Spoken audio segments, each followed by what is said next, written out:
en tu mundo, Andoni, ¿verdad que para que salga un plato extraordinario, primero tiene que estar en tu mente la idea de que eso es posible y luego empezar a probar cosas? Aguantar la frustración cuando no te sale el sabor que querrías, cuando no te sale la combinación que tú deseabas, pero tú sigues, porque eso es como un faro que tira de ti y sabes que vas a encontrar un camino. Hay muchas personas que no están dispuestas a hacer este trabajo, quieren el camino fácil, y la transformación de la mente es una gran posibilidad. No es un camino fácil. Por eso yo suelo comentar que el cambio profundo, la transformación, no es asunto de erudición, es asunto de motivación. No todo el mundo tiene el hambre que es necesario tener para hacer lo que es necesario hacer. Y claro, luego buscamos justificaciones, buscamos excusas. ¿Por qué sabemos que la gente que tiene ese hambre y esa motivación y esa garra por hacerlo lo logra? Porque podemos observar que hay muchos casos de personas que han creado sus sueños y las han hecho realidad. Y no ha sido nada fácil, pero han persistido, han creído en la idea, han seguido adelante. Por eso, bueno, desde mi punto de vista, lo mismo que para aprender un idioma nuevo, por ejemplo el inglés, primero tienes que sentir la necesidad y la ilusión, y luego necesitas un periodo muy largo, donde te sientes muchas veces haciendo el ridículo, porque no te entienden cuando hablas, porque tú no entiendes cuando ellos hablan. Al final, algo se abre en ti. No todo el mundo está dispuesto a aguantar esta tensión que se convierte luego en creación. Antonio López, ese pintor maravilloso que tenemos, dijo algo precioso. No he visto nada más bonito que la inteligencia y la bondad juntos. Entonces yo creo que cuando hay una bondad sin inteligencia, careces de la capacidad de defenderte de personas que en su ceguera te quieren hacer daño. Cuando tienes una gran inteligencia y no tienes bondad, bueno, pues puedes saber cuál es tu camino, aunque tengas que pasar por encima de otros. Cuando tienes inteligencia y bondad, esa es la mezcla perfecta. Porque sabes dónde tienes que ser cuidadoso y también sabes dónde tienes que ser generoso.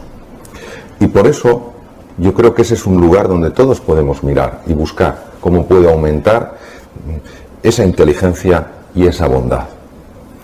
Y respecto a lo que tú comentas, Andoni, de la creatividad, carezco de dudas de que la creatividad, en base a sobre todo a la investigación que hay, de que la creatividad está asociada a la forma de mirar. La persona que mira al mundo de una manera prefijada nunca podrá encontrar lo que de verdad le está diciendo el mundo. Todas las cosas tienen tantos planos de observación, de tal manera que la realidad es inagotable. La sabiduría, como saborear las cosas, como descubrir las cosas, implica el ponerse delante del objeto, delante de la cosa, con ese espíritu ingenuo, curioso, abierto. Y entonces es cuando la cosa te puede revelar. Cuando uno se pone frente a una cosa o se pone frente a una persona, como yo soy un ser humano, yo tengo un gran intelecto, tú eres una simple piedra, un simple árbol, o yo soy más que tú, en ese momento hemos abierto la puerta a la ceguera. La soberbia, en mi experiencia, es igual a la ceguera. Bueno, Gandhi, que dijo tantas frases de tanta profundidad, unas que dijo fue: sé tú el cambio que quieres ver en el mundo. Es decir, si cualquiera de nosotros realmente vivimos lo que decimos, hablamos de generosidad y somos generosos, hablamos de creatividad y nos arriesgamos a cometer un error, eso de forma indudable empieza a extenderse. Y todo ser humano quiere experimentar mucho menos sufrimiento y mucha más felicidad. Y claro, cuando empiezan a ver que una persona en su forma de ser, en su forma de actuar, se está expandiendo, pues claro, pues eso es una invitación a que suceda. Obviamente todo lo que es la transmisión con los medios de difusión que hay hoy en día también puede ayudar, pero no nos olvidemos. La clave es que la persona tenga hambre por crecer, porque puede tener lo mejor de lo mejor enfrente, que como no tenga hambre, como no tenga ese espíritu ingenuo del que hablabas tú, esas ganas de aprender, y piense que todo lo sabe, o que el sistema es el que lo decide todo, esa propia persona está poniéndose en una situación de víctima que le va a impedir por completo aprender. No está abierta, está totalmente cerrada. Entonces, son las dos combinaciones. Cada uno vivir lo que decimos, y en segundo lugar, que esas personas que a lo mejor se pueden beneficiar de esos contenidos, que estén abiertas al menos a explorarlos. Bueno, las creencias que tienen más impacto en nosotros no somos conscientes de que las tenemos, operan a nivel inconsciente. Es importante que sepamos que este tipo de creencias para nosotros son certezas incuestionables y están dirigiendo muchísimos de nuestros procesos mentales. La clave para saber cuándo una persona tiene una creencia limitante es observar el cuerpo. Cuando un ser humano se llena de tensión ante una situación determinada, cuando un ser humano siente que su cuerpo se bloquea, que su mente se nubla, en ese momento sabemos que una creencia limitante se está activando. En lugar de pensar que ese desafío es demasiado grande, yo invito a un momento de paz, un momento de serenidad y hacerse uno a sí mismo una pregunta. ¿Qué me estoy diciendo a mí mismo? ¿Qué me estoy diciendo a mí misma para sentirme tan insignificante, tan pequeño en esta situación? Es difícil porque las creencias inconscientes tienen, yo lo llamo, su propio sistema inmunitario, su propio sistema para preservarse y mantenerse. Es mi experiencia que cuando buscamos espacios de soledad, espacios de tranquilidad, y hacemos esta pregunta y tenemos la paciencia de aguardar, surge una idea de un lugar muy especial. No procede, la sensación es que no procede de la cabeza, la sensación es que procede del cuerpo.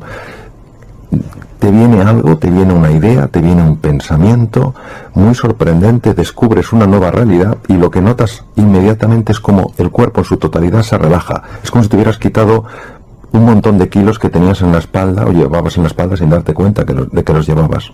El pasado nos ha de informar.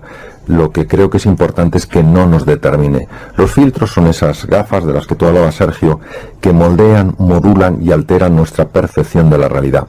Cuando un ser humano se siente absolutamente impotente para hacer frente a un desafío o un reto que se está encontrando en su vida, no cabe duda que esos filtros están actuando.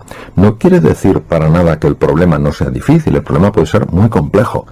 Cuando tenemos esa sensación de absoluta impotencia es porque hay una creencia limitante. Siempre hay un camino, a lo mejor no un camino para resolver perfectamente el problema, sí un camino para darle una respuesta a ese problema, a ese reto.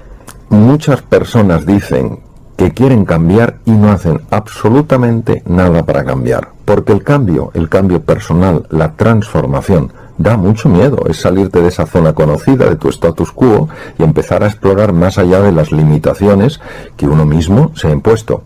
La personalidad es como un rol, como un papel. Si una persona en una empresa, pongamos por ejemplo, considera que todo lo que es ella queda definida en el papel, jamás se saldrá de su papel, y no cabe duda de que podría hacer cosas más allá de su papel. Igual ocurre con la personalidad. Cuando nosotros decimos yo soy aquí, nos estamos limitando a una descripción que hemos hecho de nosotros mismos que nos impide absolutamente explorar nuevas posibilidades y nuevas oportunidades para nuestra vida. Es la rigidez con la que nos definimos nosotros mismos la que en el fondo nos está limitando. Hay ya muchos estudios científicos muy sólidos que demuestran que cuando utilizamos palabras de tipo negativo y de forma continua, se cambia por completo la constelación hormonal, es decir, cambian las hormonas que hay en la sangre. Las palabras abren cajones emocionales y cajones experienciales en las personas. Por eso la palabra es un símbolo que abre todo un mundo de sentimientos en el ser humano. Las emociones, los sentimientos moldean, modulan nuestra percepción de la realidad. Por ejemplo, si yo ante un problema que es complejo empiezo a decir es espantoso, esto es horroroso, esto es una desgracia, no hay quien lo resuelva, sin darme cuenta, además esto se ha podido fotografiar todo el proceso con técnicas modernas de neuroimagen, empieza a cambiar el funcionamiento del cerebro. Claro. Y al final el propio problema llega a tener tal envergadura que me siento completamente incompetente e insignificante para hacerle frente. Las palabras no se las lleva el viento, las palabras crean profundas realidades. Cuando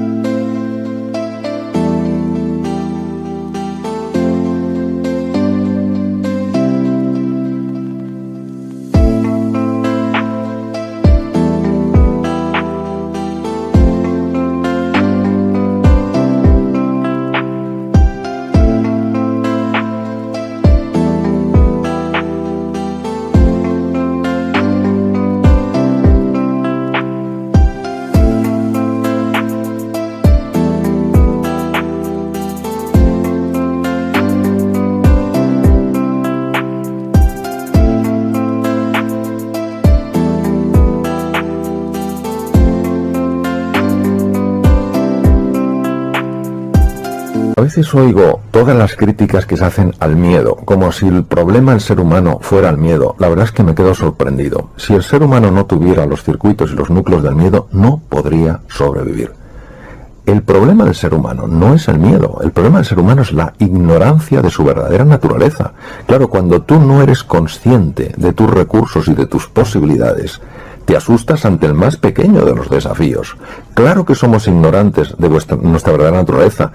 En un momento determinado de nuestra vida, cuando éramos chiquititos, hicimos una definición, una descripción de nosotros mismos, nos la creímos y ahora vivimos de acuerdo a esa descripción y no de acuerdo a nuestra naturaleza. Nuestra naturaleza, en su conjunto y en su esencia, es perfecta. La palabra perfecta quiere decir completa. Es decir, no somos mecanismos de relojería averiados que nos tienen que arreglar porque no damos la talla. Somos seres excepcionales. Sabemos, por ejemplo, que las personas que hacen ejercicio físico, no tiene que ser deporte, sino ejercicio físico de una manera habitual, media hora al día, andando deprisa, 5 días a la semana, sabemos que aumenta la población de neuronas del hipocampo. Esto se describió en el año 2002. Sabemos que las personas que hacen ejercicio físico cambian su constelación hormonal y son mucho menos susceptibles a los vaivenes emocionales cuando nos encontramos con dificultades en la vida. Sabemos que las personas que hacen ejercicio físico viven más tiempo. Sabemos que son menos susceptibles a padecer carcinomas, a padecer tumoraciones malignas. Necesitamos retomar este papel trascendental que juega el cuerpo en todo lo que es la vida completa de un ser humano. La aceptación solo significa reconciliarse con la realidad, es decir, asumir una realidad sencillamente porque es, aunque no me guste. La aceptación deja de resistirse a lo que es, deja de luchar con la realidad. Es decir, si a mí me diagnostican un tumor maligno, la aceptación no quiere decir que me guste, la aceptación no quiere decir que esté de acuerdo, la aceptación es que asuma que esa es la realidad y con esa realidad ahora tengo que jugar. ¿Qué ocurre cuando yo acepto? Que me aflojo muchísimo, que esa tensión de la rebeldía contra la realidad produce cambios muy negativos en el funcionamiento del cuerpo y del cerebro. La resignación es una actitud pasivo-agresiva. Es decir, no es que yo me ponga a dar gritos, no es que yo empiece a dar voces, pero hay una resistencia, hay un rechazo oculto a esa realidad. Sabemos que la actitud pasivo-agresiva, mantenida en el tiempo cuando es un estado de ánimo,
produce una elevación de una hormona que se llama cortisol y que es muy negativa en el funcionamiento, por ejemplo, del sistema de defensa, del sistema inmunitario, en el metabolismo óseo, en el funcionamiento del tubo digestivo. Es decir, la aceptación me permite tomar acciones una vez que he asumido que esa es mi nueva realidad. Cuando una persona se ha definido con un papel, quitarte ese papel es quitarte tu sensación de valor. Esto, por ejemplo, pues lamentablemente lo estamos viendo con mucha frecuencia ahora. Una persona que se ha visto durante muchos años pues en un cargo determinado, en un puesto determinado, y por las cosas que están ocurriendo se ve sin puesto de trabajo, lo que ha perdido es un cargo, no se ha perdido a sí mismo. Esa persona sigue teniendo un extraordinario valor, sigue teniendo unos enormes recursos, una tremenda potencialidad. Ahora, si esa persona se define en base a ese papel, pensará que ya no es nadie. Lo mismo pasa en las transformaciones de la identidad, de la personalidad.